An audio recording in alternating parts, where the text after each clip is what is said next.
Hello friends, स्वागत है आप सभी का math in magic tips YouTube channel में। फ्रेंड्स, जैसा कि आप सभी को मालूम होगा कि आज है 17 फरवरी और आज हुआ है बिहार बोर्ड के मैट्रिक परीक्षार्थियों का फर्स्ट सिटिंग में साइंस का एग्ज़ाम। तो आज की इस वीडियो सीरीज में हम लोग देखने वाले हैं कि फर्स्ट सिटिंग में साइंस का जितने भी 1 से लेकर 80 तक के साइंस का ऑब्जेक्टिव क्वेश्चन पूछे गए थे, उन सभी ऑब्जेक्टिव क्वेश्चनों का सोल्यूशन आज की इस वीडियो में देने वाले हैं। तो चैनल पे नए होंगे तो चैनल को सब्सक्राइब करने के साथ साथ बेल आइकन को दबा दीजिए ताकि ऐसे ही सभी सेट का आंसर की का वीडियो आप सभी को देखने को मिल सके और आप हमारे द्वारा बनाए गए सभी इंपॉर्टेंट क्वेश्चनों का भी पीडीएफ ले सकें। तो यहाँ भी पहला क्वेश्चन ये पूछा गया था कि दाढ़ी बनाने के लिए किस दर्पण का प्रयोग किया जाता है। तो क्वेश्चन का सही जवाब ऑप्शन सी हो जाएगा। अवतल दर्पण का उपयोग ही हजामती दर्पण के रूप में किया जाता है। अगला सवाल क्वेश्चन 2 में बोला गया है कि श्वेत प्रकाश वर्ण में किस रंग के किरण का विचलन सबसे अधिक होता है। तो सबसे अधिक विचलन होता है बैंगनी वर्ण का, सबसे कम होता है लाल वर्ण का। ऐसे ही सभी क्वेश्चन का पीडीएफ के रूप में आंसर की डाउनलोड करने के लिए डिस्क्रिप्शन बॉक्स में questionforexam.com वेबसाइट का लिंक दे दिया गया है। वहां से आप जाके सभी सेट का आंसर की पीडीएफ के रूप में डाउनलोड कर सकते हैं। उसके बाद में अगला सवाल है, समतल दर्पण की फोकस दूरी होती है, यानी समतल दर्पण की फोकस दूरी कैसी होती है। तो आप सभी को बता दें क्वेश्चन का सही जवाब ऑप्शन ए हो जाएगा, अनंत। उसके बाद में अगला सवाल है कि अवतल दर्पण के सामने वस्तु कहाँ रखा जाए ताकि प्रतिबिंब उल्टा वास्तविक एवं समान आकार का बन सके। तो वस्तु को रखना होगा वक्ता केंद्र पर, यानी क्वेश्चन का सही जवाब ऑप्शन सी था। उसके बाद में क्वेश्चन 5 से बोला गया है कि तारे के टिमटिमाने का क्या कारण है, यानी तारे टिमटिमाते हैं, इसका कौन सा कारण हो सकता है। तो दोस्तों, वायुमंडलीय अपवर्तन के कारण ही तारों से निकलने वाली प्रकाश वायुमंडल के विभिन्न घनत्वों से होकर गुजरती है, तो उसकी तीव्रता कभी घट जाती है तो कभी घट जाती है। यही कारण है कि तारे टिमटिमाते हुए मालूम पड़ते हैं, यानी क्वेश्चन का सही जवाब ऑप्शन सी होगा। अगला सवाल है, मानव नेत्र के लिए दृष्टि का अस्थायित्व होता है। तो यहाँ पे क्वेश्चन का सही जवाब ऑप्शन बी होगा 1/16 सेकेंड। उसके बाद में क्वेश्चन 7 को देख लीजिए कि उत्तल दर्पण से बना काल्पनिक प्रतिबिंब कैसा होता है। तो दोस्तों, उत्तल दर्पण से बना काल्पनिक प्रतिबिंब जो होता है वो सीधा एवं आवर्धित होता है, यानी क्वेश्चन का सही जवाब ऑप्शन सी हो जाएगा, सीधा एवं हासित। इसके बाद में क्वेश्चन 8 में दिया गया है कि उत्तल लेंस का आवर्धन एम बराबर क्या होता है। काफ़ी सिंपल सवाल है, एम बराबर v/u होता है। तो यहाँ पे क्वेश्चन का सही जवाब ऑप्शन ए होगा। उसके बाद में अगला सवाल है, विद्युत चुंबक बनाने के लिए किस प्रकार की छड़ का प्रयोग किया जाता है। क्वेश्चन 9 का सही जवाब ऑप्शन सी हो जाएगा, नर्म लोहे के छड़ का प्रयोग किया जाता है विद्युत चुंबक बनाने के लिए। उसके बाद में है कि जब किसी चालक तार से विद्युत धारा प्रवाहित की जाती है तो गतिशील कण को क्या कहते हैं। तो इलेक्ट्रॉन कहते हैं, यानी क्वेश्चन का सही जवाब ऑप्शन डी होगा। उसके बाद में कि ओम का नियम क्या है। दोस्तों, जैसा कि आप सभी को मालूम होगा कि ओम का जो नियम होता है वो V/IR होता है। तो V/IR ऑप्शन ए में देने के कारण क्वेश्चन का सही जवाब ऑप्शन ए होगा। उसके बाद में क्वेश्चन 12 में बोला गया है कि विभवांतर का एसआई मात्रक क्या होता है। जैसा कि हम आप सभी को बता दिए थे कि विभव के अंतर को विभवांतर कहते हैं, जिसका एसआई मात्रक वोल्ट होता है। तो क्वेश्चन का सही जवाब ऑप्शन डी होगा। उसके बाद में अगला सवाल क्वेश्चन 13 में दिया गया है कि आममीटर का प्रतिरोध कैसा होता है। दोस्तों, आममीटर का जो प्रतिरोध होता है वो बहुत छोट होता है, अतः क्वेश्चन का सही जवाब ऑप्शन सी होगा। उसके बाद में अगला सवाल क्वेश्चन 14 में दिया गया है कि विद्युत बल्ब का फिलामेंट किस धातु का बना होता है। तो विद्युत बल्ब का जो फिलामेंट है वो टंगस्टन धातु का बना होता है। उसके बाद में अगला सवाल है कि रियोस्टेट का उद्देश्य क्या है। ये हालांकि कक्षा 10वीं के लिए न्यू क्वेश्चन था। इस क्वेश्चन का सही जवाब ऑप्शन बी हो जाएगा, धारा का परिमाण में कमी, यही होता है रियोस्टेट का उद्देश्य। उसके बाद में है कि विद्युत आवेश का सही मात्रक क्या होता है। काफ़ी सिंपल सवाल है, विद्युत आवेश का सही मात्रक कूलाम होता है, अतः क्वेश्चन का सही जवाब ऑप्शन डी होगा। उसके बाद में आइए क्वेश्चन 17 दिखा देते हैं। क्वेश्चन 17 में बोला गया है वनस्पति तेलों में होती है। दोस्तों, याद रखिएगा, वनस्पति तेलों में लंबी एवं असंतृप्त हाइड्रोकार्बन की श्रृंखलाएँ होती है, अतः क्वेश्चन का सही जवाब ऑप्शन बी होगा। उसके बाद में बोला गया है कि ब्यूटेन में कितने समावयवी संभव है। तो ब्यूटेन में कितने समावयवी संभव है। तो क्वेश्चन का सही जवाब ऑप्शन बी हो जाएगा, यानी 2। उसके बाद में अगला सवाल क्वेश्चन 19 में दिया गया है कि मेंडलीव के आवर्त नियम में तत्वों का वर्गीकरण किस आधार पर किया गया है। दोस्तों क्वेश्चन 19 का सही जवाब ऑप्शन डी हो जाएगा, परमाणु द्रव्यमान पे। और यहीं पे आधुनिक आवर्त सारणी पूछ लिया जाता तो क्वेश्चन का सही जवाब परमाणु संख्या हो जाता।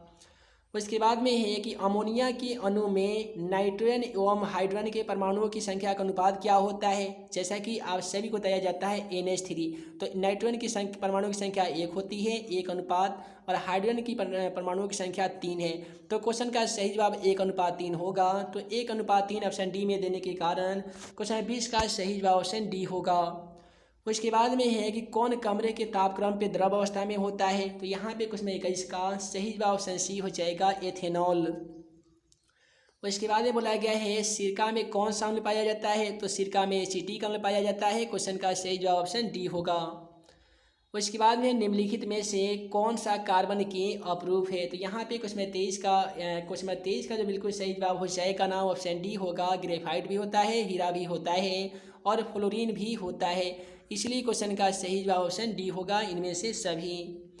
उसके बाद में है कि एक अणुसूत्र परंतु विभिन्न संरचना सूत्र वाले यौगिक क्या कहलाते हैं। तो वैसी स्थिति में क्वेश्चन का सही जवाब ऑप्शन ए हो जाएगा, समावयवी कहलाते हैं। उसके बाद में अगला सवाल है ऐसे तत्व जो इलेक्ट्रॉन को त्याग करके धनात्मक आयन बनाते हैं उसे क्या कहते हैं। तो यहाँ पे क्वेश्चन 25 का सही जवाब क्या हो जाएगा। तो दोस्तों यहाँ पे क्वेश्चन 25 का सही जवाब ऑप्शन बी होगा, धातु। उसके बाद में है क्वेश्चन 26 में कि लोहे पर जिंक से लेपित करने की क्रिया को गैल्वेनीकरण कहते हैं। तो यहाँ पे क्वेश्चन का सही जवाब ऑप्शन सी होगा। उसके बाद में है निम्नलिखित में कौन सहसंयोजी यौगिक है। तो दोस्तों यहाँ पे क्वेश्चन 27 का सही जवाब ऑप्शन सी हो जाएगा।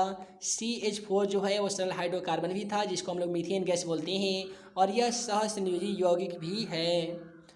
उसके बाद में अगला काफ़ी सिंपल सवाल बोला गया था कि आभूषण बनाने वाला सोना कितना कैरेट का होता है। याद रखिएगा 24 कैरेट शुद्ध सोना होता है जो आभूषण बनाने के लिए प्रयोग किया जाता है, और आभूषण बनाने में वाले सोना का जो होता है वो 22 कैरेट होना चाहिए।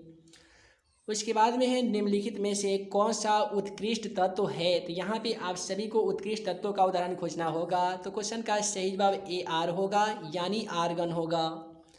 उसके बाद में ताम्र एवं टीन के मिश्र धातु को क्या कहते हैं। हे दोस्तों ताम्र एवं टीन के मिश्र धातु को ही पीतल कहते हैं, जो एक प्रकार का मिश्र धातु है। उसके बाद में काफ़ी सिंपल सवाल पूछ लिया गया है प्लास्टर ऑफ पेरिस का रासायनिक सूत्र क्या होता है। याद रखिएगा प्लास्टर ऑफ पेरिस का रासायनिक सूत्र CaSO4 × ½ होता है, अतः क्वेश्चन का सही जवाब ऑप्शन बी होगा।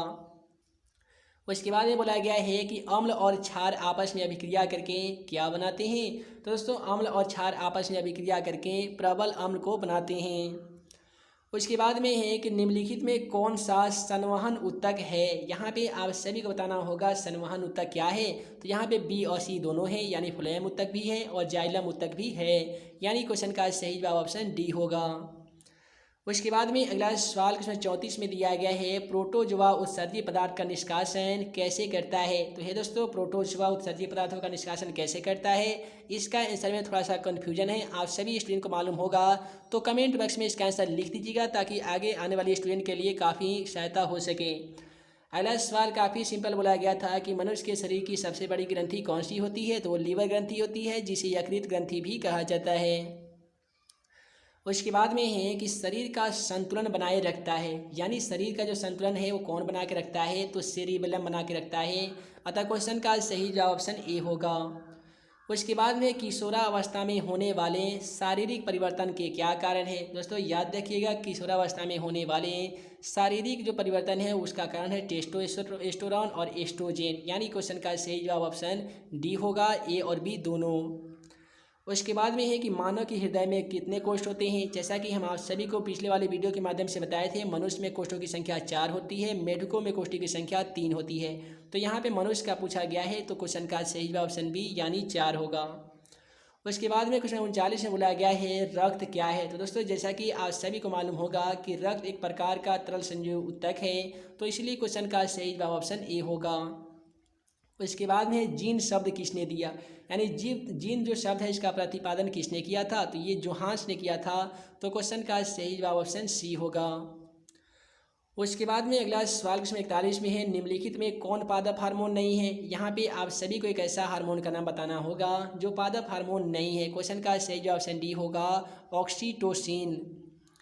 उसके बाद में फूल में नर जनन अंग को क्या कहते हैं। तो जैसा कि आप सभी को बताए थे कि फूल में नर जनन अंग को पुंकेसर या पुमांग कहा जाता है और स्त्रीकेसर या जांग कहते हैं मादा जनन अंग को।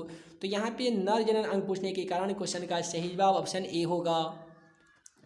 उसके बाद में निम्नलिखित में किसमें द्विखंडन नहीं होता है। तो उसमें 43 का सही जवाब ऑप्शन बी हो जाएगा।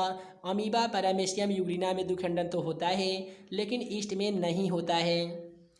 उसके बाद में पारिस्थितिकी तंत्र में ऊर्जा का स्रोत क्या है। तो यहाँ पे उसमें 44 का सही जवाब ऑप्शन बी हो जाएगा, सूर्य का प्रकाश। उसके बाद में है, निम्नलिखित में से किसे आनुवंशिकी का पिता कहा जाता है। तो दोस्तों जैसा कि आप सभी को मालूम होगा कि आनुवंशिकी या आनुवंशिकता का जनक ग्रेगर जॉन मेंडल जी को कहा जाता है। तो यहाँ पे क्वेश्चन 45 का सही जवाब ऑप्शन बी होगा। उसके बाद में है कि सभी हरे पौधे क्या कहलाते हैं। तो सभी हरे पौधे उत्पादक कहलाते हैं, अतः क्वेश्चन का सही जवाब ऑप्शन ए होगा। उसके बाद में है कि नर युग्मक में गुणसूत्रों की संख्या कितनी होती है। तो यहाँ पे क्वेश्चन 47 का सही जवाब ऑप्शन बी हो जाएगा, 23 जोड़ा होता है। उसके बाद में क्वेश्चन नंबर 48 में दिया गया है कि ओजोन परत पाई जाती है। तो जैसा कि आप सभी को मालूम होगा कि ओजोन जो परत है वो स्ट्रोफिशियर में पाया जाता है, अतः क्वेश्चन का सही जवाब ऑप्शन ए होगा। उसके बाद में है कि तेलीय कागज होता है। तो जो तेलीय कागज होता है, तेल से लगा कागज होता है, वो परिभाषक पदार्थ होता है। तो क्वेश्चन का सही जवाब ऑप्शन सी होगा। अगला सवाल है कि लेंस द्वारा उत्पन्न आवर्धन का SI मात्रक क्या होता है। तो जैसा कि आप सभी को मालूम होगा कि लेंस का जो मात्रक होता है वो मात्रक विहीन होता है। तो क्वेश्चन का सही जवाब ऑप्शन डी हो जाएगा, मात्रक विहीन। उसके बाद में है कि प्रकाश की घोल विभिन्न माध्यम में। तो प्रकाश की यहाँ पे प्रकाश की चाल होगा, यानी प्रकाश की जो चाल है वो विभिन्न माध्यम में किस प्रकार से होती है। तो विभिन्न माध्यम में भिन्न भिन्न होती है। तो क्वेश्चन का सही जवाब ऑप्शन बी होगा। उसके बाद में है कि वायु में प्रकाश की चाल निर्वात की अपेक्षा कैसी होती है। तो वायु में प्रकाश की चाल निर्वात की अपेक्षा कम होती है। उसके बाद में है कि लेंस में मुख्य फोकसों की संख्या कितनी होती है। आप सभी को भी मालूम होगा कि लेंस में मुख्य फोकसों की संख्या 2 होती है, अतः क्वेश्चन का सही जवाब ऑप्शन बी होगा।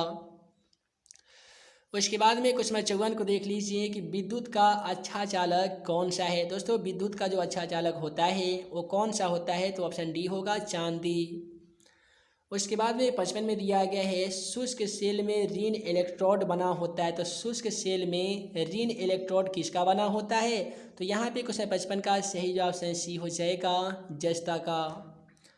उसके बाद में क्वेश्चन 56 में दिया गया है कि 1 जूल का मान कितना होता है। तो 1 जूल का जो मान है वो क्वेश्चन का सही जवाब ऑप्शन ए होगा, 0.24 कैलोरी के बराबर होता है। उसके बाद में बोला गया है कि 1 मिका एम्पियर बराबर क्या होता है। तो यहाँ पे क्वेश्चन 57 का सही जवाब ऑप्शन ए हो जाएगा, 10⁻³ एम्पियर के बराबर होगा, जो कि -3 दिया गया है। अगला सवाल है कि डीजल का उपयोग होता है। जैसा कि आप सभी को मालूम होगा कि डीजल का जो उपयोग होता है वो भारी वाहन, रेल इंजन और विद्युत उत्पादन में भी किया जाता है।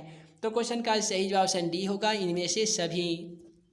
उसके बाद में है कि सौर सेल में ऊर्जा को रूपांतरित करते हैं। तो सौर सेल जो है सौर ऊर्जा को किस में रूपांतरित करते हैं। तो क्वेश्चन 59 का सही जवाब ऑप्शन डी हो जाएगा, विद्युत ऊर्जा में रूपांतरित करते हैं। उसके बाद में है कि सोने की परमाणु संख्या कितनी होती है। तो यहाँ पे क्वेश्चन 60 का सही जवाब ऑप्शन सी होगा, 79 होते हैं। तो क्वेश्चन का सही जवाब ऑप्शन सी था।